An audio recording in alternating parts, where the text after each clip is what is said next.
কোনোভাবে একটু সিরিয়াস থাকলে কি রাহি ক্যারেক্টারটা আরো বেশি নিজের মধ্যে ধারণ করতে পারে কিনা। মানে কত পুরনো রাগ তুমি এটা রিহার্সাল করতে গিয়ে নিহালের উপরে ছেড়েছো হাজবেন্ডের উপরে? এখনো করছি। এটার কালকে হেডলাইন হয়ে যাবে কি করলেন সাবিলা। আমরা লাস্ট কোয়েশ্চেনে যাব।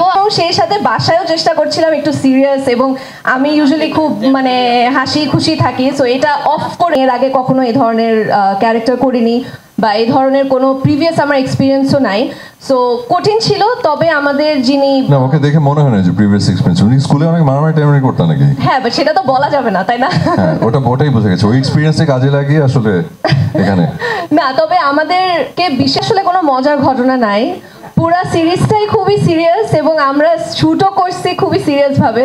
সো আমার মনে হয় না আমাদের কোনো কাস্টেরই খুব মজার কোনো ঘটনা আছে, বাট অবশ্যই পুরো জার্নিটা খুব মেমোরেবল। হ্যাঁ আমাদের আসলে শুরুই হয়েছিল হচ্ছে এই ট্রেনিংটা দিয়ে, এবং আমরা বেশ লম্বা সময় ট্রেনিং করেছি, এবং ট্রেনিংয়ের কারণে আসলে আপনারা তো জাস্ট একটা গ্লিমস দেখেছেন, এখানে আরও অনেক অ্যাকশন সিকোয়েন্স আছে। তবে আমার জন্য বিশেষ করে জিনিসটা কিছুটা কঠিন ছিল, কারণ আমি এর আগে কখনো এই ধরনের ক্যারেক্টার করিনি বা এই ধরনের কোনো প্রিভিয়াস আমার এক্সপিরিয়েন্সও নাই, সো কঠিন ছিল। তবে আমাদের যিনি, না ওকে দেখে মনে হয় না যে প্রিভিয়াস এক্সপেরিয়েন্স, উনি স্কুলে অনেক মারামারি টাইমারি করতেন নাকি? হ্যাঁ বাট সেটা তো বলা যাবে না, তাই না? হ্যাঁ ওটাই বুঝে গেছে, ওই এক্সপিরিয়েন্সে কাজে লাগিয়ে আসলে এখানে।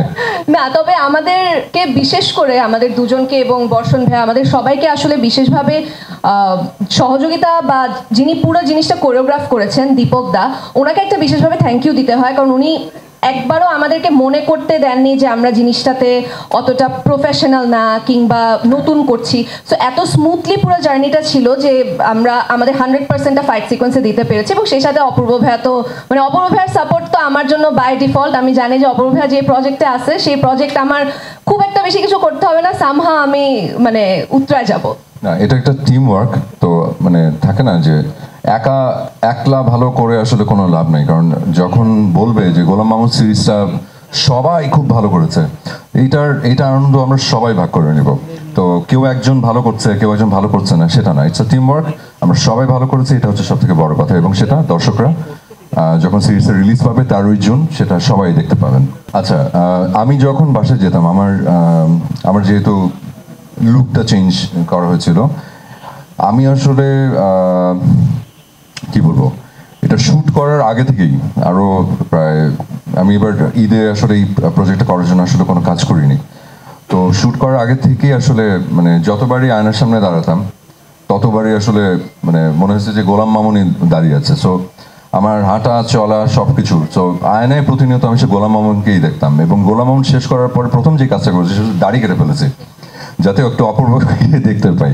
তো অনেক দিন ধরে গোলাম মামুনের সাথে ছিলাম, এবার একটু গোলাম মামুন থেকে বের হয়ে একটু অপূর্বকে দেখতে চেয়েছিলাম হচ্ছে আয়নাতে। তো এটা হয় সাবিলা আনসারটা করে নিক। আমি সত্যি বলবো নাকি বুঝতেছি না, কিন্তু আমি অনেকটুকুই রাহি ছিলাম যখন সেট থেকে বাসায় যাচ্ছিলাম, কারণ আমি আমার হাজবেন্ডের সাথে আসলে ফাইট সিকোয়েন্সগুলো প্র্যাকটিস করতাম, বিকজ আমি চাচ্ছিলাম যেন, যেটা আমি বারবার বলি যে শিহাব ভাইয়ের সাথে কাজ করলে আসলেই একটা চ্যালেঞ্জ থাকে, সো আমি চাচ্ছিলাম আমার 100%টা দিতে। সো আমি মানে আমার হাজবেন্ডের সাথে প্র্যাকটিস করছিলাম, এবং সেই সাথে বাসায়ও চেষ্টা করছিলাম একটু সিরিয়াস, এবং আমি ইউজুয়ালি খুব মানে হাসি খুশি থাকি, সো এটা অফ করে কোনোভাবে একটু সিরিয়াস থাকলে কি রাহি ক্যারেক্টারটা আরো বেশি নিজের মধ্যে ধারণ করতে পারে কিনা। মানে কত পুরনো রাগ তুমি এটা রিহার্সাল করতে গিয়ে নিহালের উপরে ছেড়েছো হাজবেন্ডের উপরে? এখনো করছি। এটার কালকে হেডলাইন হয়ে যাবে কি করলেন সাবিলা। আমরা লাস্ট কোয়েশ্চেন